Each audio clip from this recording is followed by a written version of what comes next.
Okay, guys, here we go. Here is the second part. Here's the problems I want you to try. And you can look at these. You're going to see, oh, okay, he did examples like all this stuff, except for problems like number 8. I didn't do anything like 8. Number 18 or 19 for sure I did not do yet. And then number 17, I'm going to see if you guys figure out 17. 17 isn't, after you see what I do on these ones, I want to see if you figure that one out. If not, you can ask me in class. I just want to see what happens there. But there's 20 questions, and here's 20 answers. So like I said, some of these answers here, single number answers, or some of them, there's more than one answer. Remember, some of these will result in 2 answers, and that's okay. You'll notice I wrote everything as a whole number or its fraction style. I didn't write any decimal answers. And just a reminder, take a look at number 11 there. It's 49 over 40, which is improper, or 1 and 9/40. I don't care if you write your answer as an improper or a mix, doesn't matter. I just want it in lowest terms. So, there's the 20 solutions for that. Let's take a look at the remaining examples that I did not do.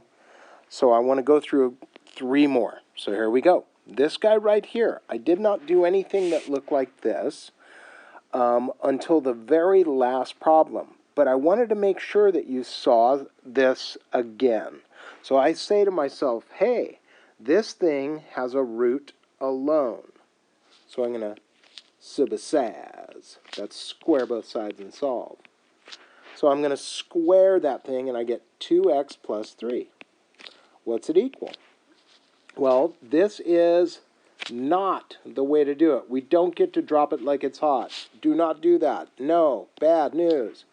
This means we're going to FOIL. We have to take x minus 6 and square it. It means times itself. Okay? So, we FOIL it. And if we FOIL it, we get this. You can double check my math, but that's what you get. Then you say, hey, I have a quadratic equation to solve. I have something squared in there. And it's always easiest to solve a quadratic as long as the highest powered thing is positive.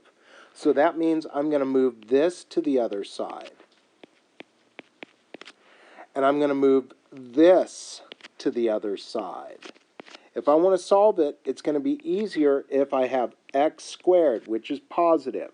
Then I'd have minus 14x, and then I would have plus 33 equals nothing, because I moved everything to one side. Now, here is a hint for your test. When you get a quadratic in this, whatever you get, quadratic, squared, I guarantee it'll factor. I guarantee it'll factor. I can't make that guarantee forever, but on this test that you're about to take, this should break down, and it's x times x. That's how I'd get x squared. This guy's positive, so it's either positive times a positive to get 33, or it's a negative times a negative. It's got to be negative to make it a minus 14x, and lo and behold, there's your guy. There's your exit. That's the dude to get this thing to work out. My answer here is 11. My answer here is 3, so I would technically have 2 answers for this. But if you go back to the original, when I say go back to the original, that is before I squared both sides. That's what the original looked like.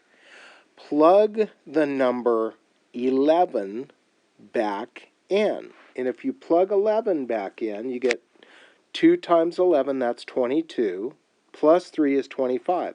What's the square root of 25? Well, it equals 5. Hey, if I plug 11 in here, 11 minus 6, that is equal to 5. So 11 is totally valid. But if I plug 3 into my original, let's see what happens there. If I take the original problem and I plug in 3. Well, 2 times 3 is 6. 6 plus 3 is 9. What's the square root of 9? The square root of 9 is 3. But if I plug 3 into this side, 3 take away 6 is negative 3. Wait a minute. Square root of 9 does not equal negative 3. This guy is not valid. So here's the deal. If an answer is what we call extraneous or apparent, there's two different ways to say it, it means it's not really an answer. It is totally not an answer, so there we go. 11 is the only answer I'd want you to write on the test. So you would say x equals 11. Even though you got two answers, doesn't mean they're good. So let's take a look at this one, because here's where it starts to get a little bit beefier. Now, this guy is still a razzbazazzer, but you'll notice if you look at the practice problems I'm going to have you guys work on, these are the toughest ones. They are. They require the most work from you, but there's only like 3 or 4 of these out of 20 of them. But here's the key. As long as there is a root alone, doesn't matter. Well, the other guy's not alone. All you need is one root by itself. You're going to razzbazazz. So the root is alone. So I'm going to take this side here. I'm going to square it. I'm going to take this side here and square it. Look at that. This side is easy. When you square a square root, you get the creamy filling. You get this. But here's where this one gets gnarly.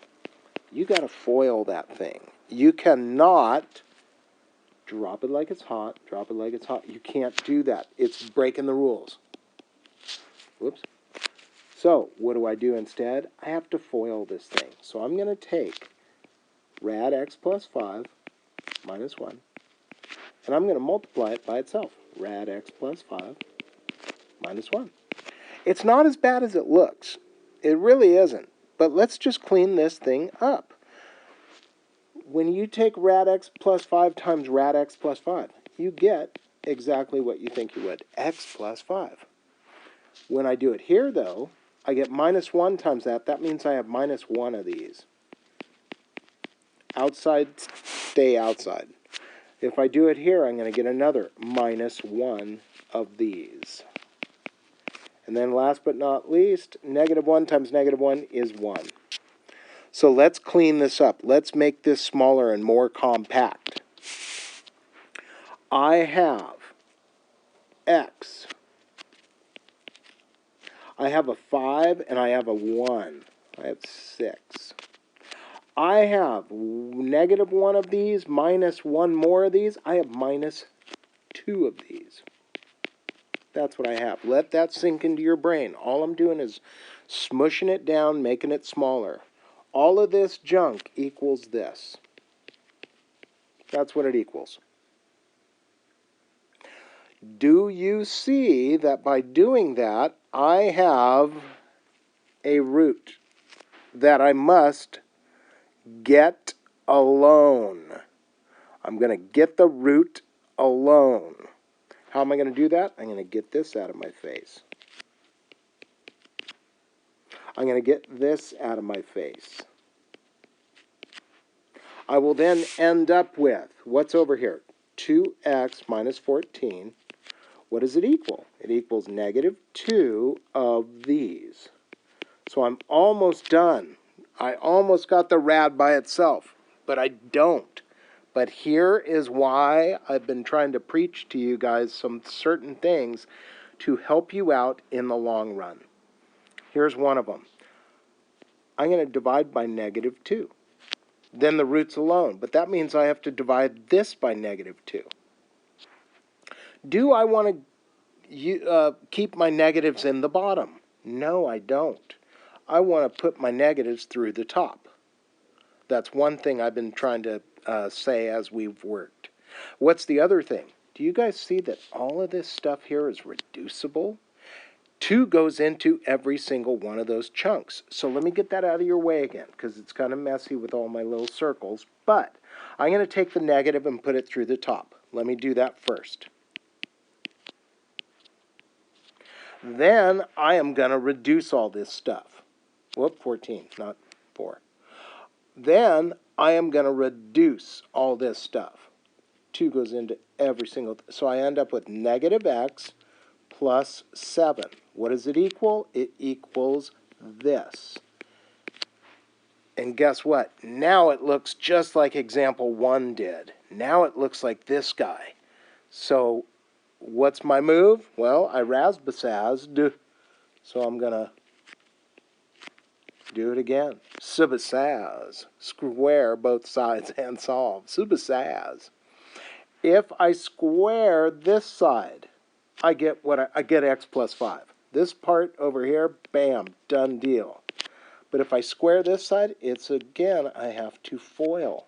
So I would say, what do I get when I do negative x plus 7 times itself? I'm going to get x squared. I'm going to get a minus 7x. I'm going to get another minus 7x. And then I'm going to get a 7 times 7, that's 49. So what do I get on this left side of my problem? On the left side of my problem, I end up with x squared minus 14x plus 49. What does it equal? It equals x plus 5.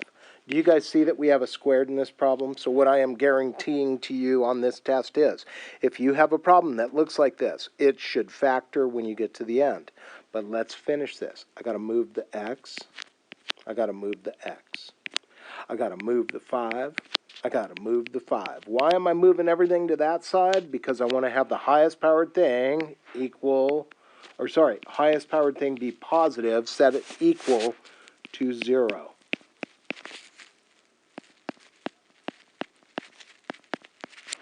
Wham!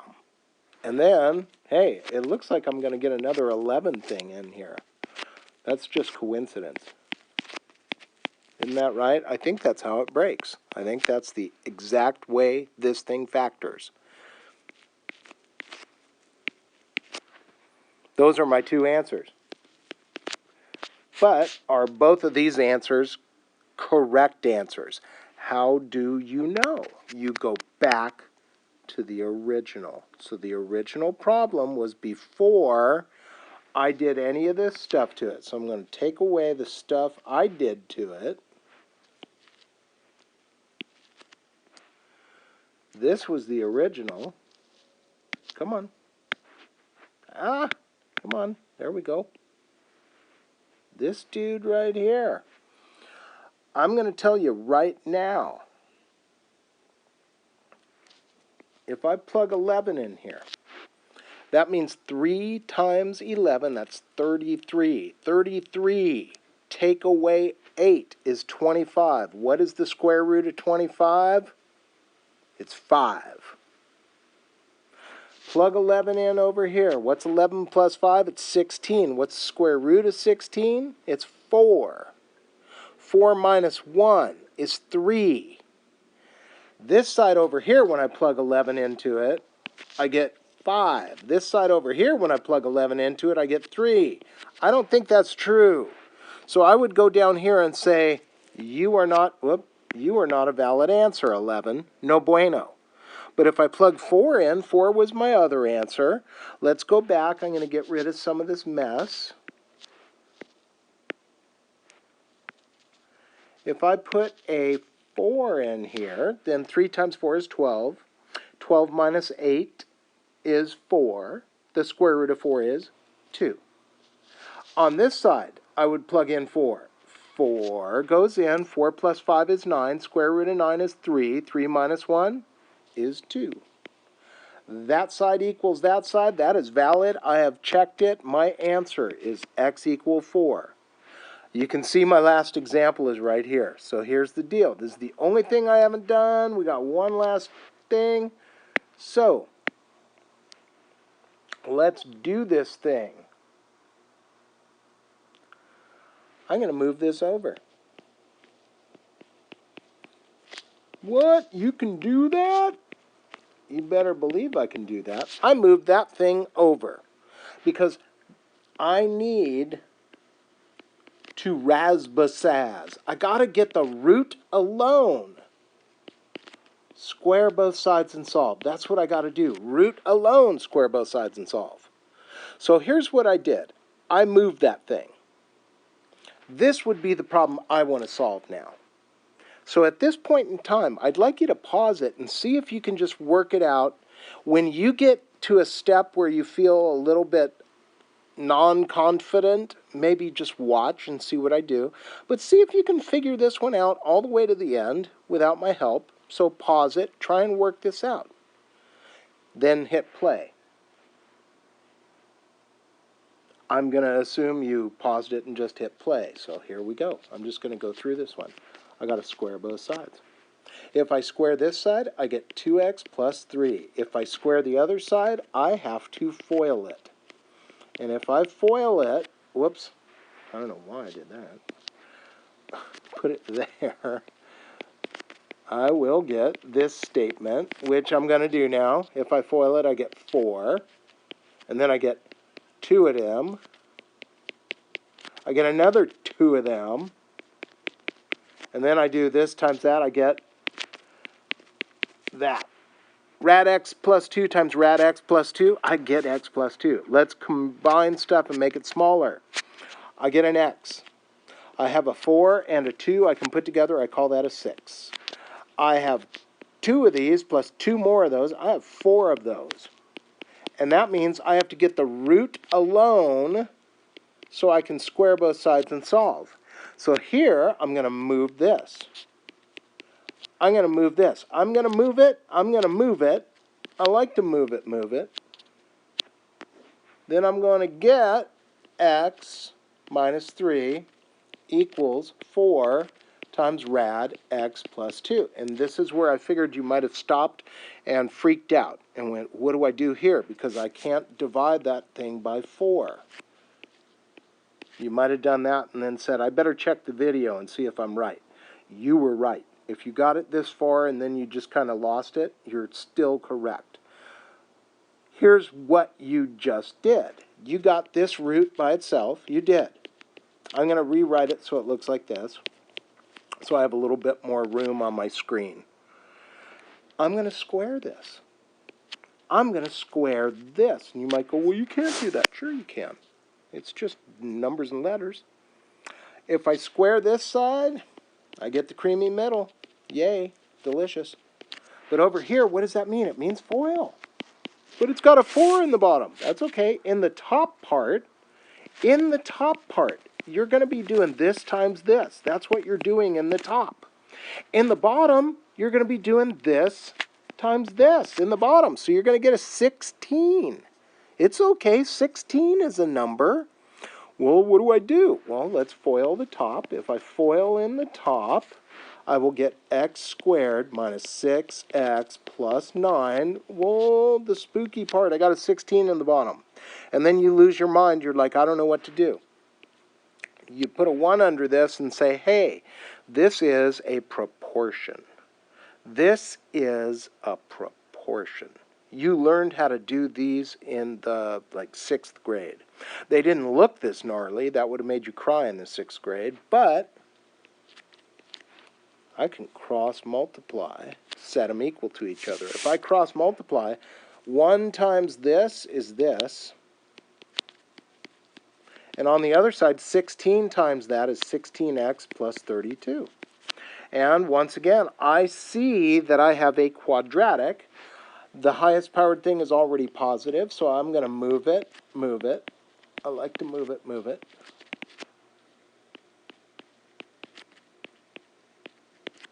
And then I have what? I have an x squared. Whoop, x squared. Negative 6x minus 16 more is negative 22x. That's what I have. And then 9 take away 32. What is that? 9 take away 32. I think it's 23. God, why am my brain is drawing a blank here. But I don't want to get this close to the end and screw it up. So I'm going to say, what is 9 minus 3? It is 23. It's negative 23. What's that equal? 0. And then I go, well, how do I get that to work out? You said everything would factor. It does. Everything I give you in this section, I guarantee it's going to factor because that is how you factor that. And then what are your two answers? Your answers are 23 and negative 1. Your answers are 23 and negative 1. Let's see, are they both valid? I don't know. Let's go back. What was the original in this problem? Because this problem started way up here. I'm going to get rid of the stuff that I added into it. And I'm going to plug in my numbers. So what are my two answers that I am going to try and plug into this? One of my answers I got was 23, and the other one was negative 1. Let me make sure that's true. Yes, 23 and negative 1. So let's plug it in. If I plug in 23, 2 times 23 is 46. 46 plus 3 is 49. The square root of 49 is 7. Over here I'd have 7. So if I plug in 23, 23 plus 2 is 25. What is the square root of 25? It's 5. 5 plus 2, that's 7. That side equals that side. If I plug in negative 1, let's go back. I'm going to now plug in negative 1. If I plug in negative 1, 2 times negative 1 is negative 2, plus 3 is 1. What is the square root of 1? It is 1. If I plug negative 1 in here, negative 1 plus 2 is 1. The square root of 1 is 1. 2 plus 1 is 3. That is not true. You are a bad guy. The nice guy, the good guy. The good guy is 23. This guy's bad, okay? Like that Billie Eilish song. That's a bad guy, right? Bad guy. That's my answer. Let's call this a day. Let's call this a video because those are 3 examples of the ones you did not see in Part A. Why? Because they're gnarlier, they involve foiling and everything, but do remember, if your final result will not factor in some way, shape, or form, you did something wrong. All right, the practice problems, remember, they're here. There's the 20 practice problems I want you to do. There's the answer key. And remember, if you get stuck, you can always ask me questions when we're in class together. All right. Bye-bye.